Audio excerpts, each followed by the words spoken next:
Our love of flying seems to know no bounds, with passenger numbers expected to reach record levels again at Brisbane Airport this year. But commercial pilots who are colourblind fear they could be grounded due to their condition. The Civil Aviation Safety Authority has written to them and their employers, warning that it's considering new research into the safety of flying with a colour vision deficiency.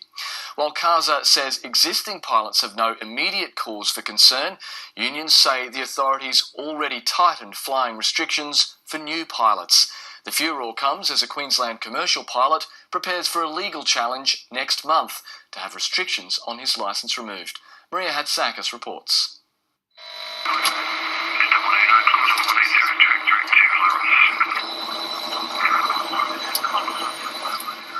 Some 36,000 pilots are licensed to fly in Australia.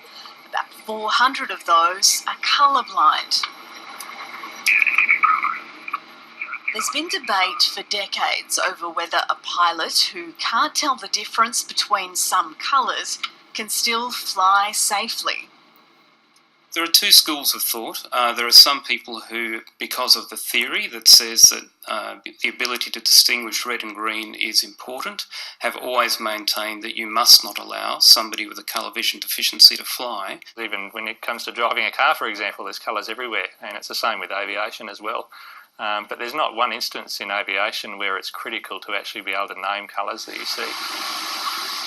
Pilots with a colour deficiency have been able to co-pilot commercial planes and fly recreationally in Australia for the past 25 years, but they're banned from captaining a multi-crew commercial plane. Queensland pilot John O'Brien believes that's unfair. He's launched a legal challenge in the Administrative Appeals Tribunal to force the Civil Aviation Safety Authority to remove restrictions on his licence. At the moment, because of my current colour vision restrictions, it prevents me from becoming a captain. So even though I've now flown as a first officer for over 2,000 hours and for the past 4 years, and along with the advice and recommendations of all the colleagues that I fly with, my medical restrictions still prevent me from doing that.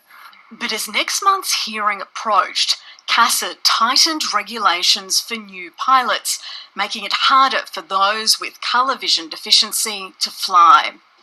It also wrote to existing colourblind pilots and their employers, warning them it's considering new research and may need to take action. We have been approached by members who have received these letters. They're very disturbed by these developments, and this has come out of the blue for them, so they've contacted this office in quite an agitated state. People are, I think, certainly upset. They're scared about what their future is now in aviation.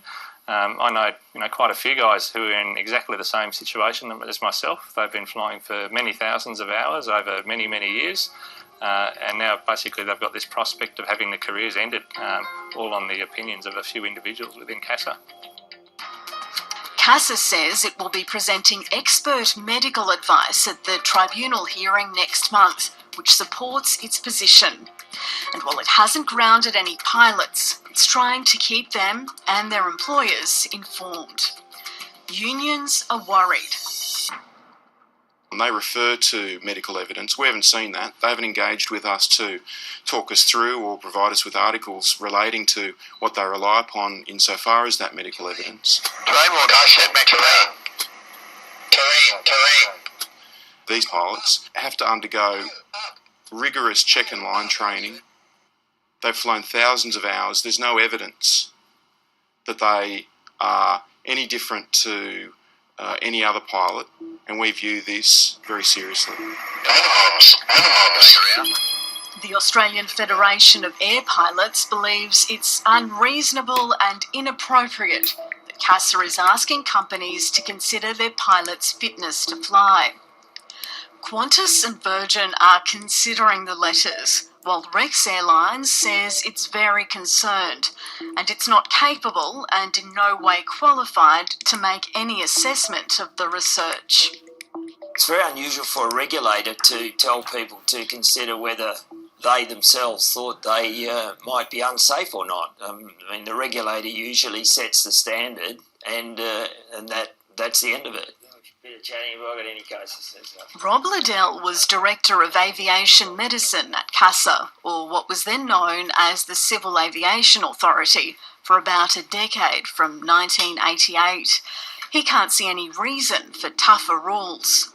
In Australia, where our colour vision standard has been incredibly relaxed since probably 1990s, early 1990s, we now have thousands of colour defective pilots who would have thousands and thousands of hours of flying, and we're not actually seeing any accidents or incidents related to that. So it's a bit surprising that CASA should suddenly take this line. Liberal Senator David Fawcett is a former flying instructor and test pilot. Well, I think the letters cause quite a deal of uncertainty for both the pilots and for their employers. They raise a doubt in people's minds about the safety of these pilots, and yet the last 25 years has shown that these pilots have operated single pilot as part of a crew quite safely with no incidents. He's written to Deputy Prime Minister Warren Truss, who's responsible for CASA, urging him to conduct a study based on 25 years of accident-free flying. He also believes the Commonwealth should help John O'Brien. I think it would be appropriate for the Commonwealth to fund the O'Brien case before the AAT so that both sides of the argument can bring forward their experts, that the evidence can be laid out in an unbiased and complete manner before the AAT, and they can then make a decision. Yet I would have thought it's a beautiful opportunity to conduct research, keep these people employed, follow them through very closely, so we might be able to tell the rest of the world ultimately that there appears to be no reason why a colour defective pilot can't fly safely. CASA maintains any further changes would be a long way off. That hasn't settled the nerves of those who've been seeking even more freedom to fly. When I first applied at the AAT, it was really an attempt to be able to progress my career. So they're actually turning into a fight of not just the ability to be able to progress my career, but now just the ability to even maintain my career as it stands. And no one from CASA was available to comment on camera.